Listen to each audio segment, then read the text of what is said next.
যেমন বেশিরভাগ মৃত্যু শীত ঘুমে, দেখতে গেলে আরামের মৃত্যু এভাবেই হয়। শেষ প্রাণবায়ুর যেরকম ঠিকানা নেই, সব দিনকে তেমনি শেষ দিন ভাবা উচিত।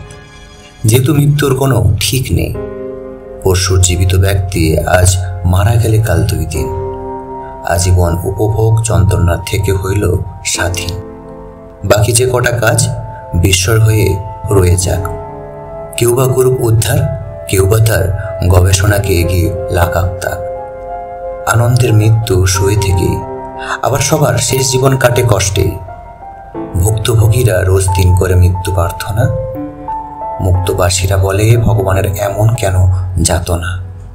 কারো ইচ্ছা অমর হওয়ার, কারো বা বাঁচা দুদিনের। কেউ বয়স্কা চায় যেতে শীঘ্রই, কেউ বা কম বয়সী মায়া ছাড়তে চায়নি পরিবারের। কিছু লোক বানাতে চায় নামটুকু, কিছু বা বাঁচাতে চায় অস্তিত্ব।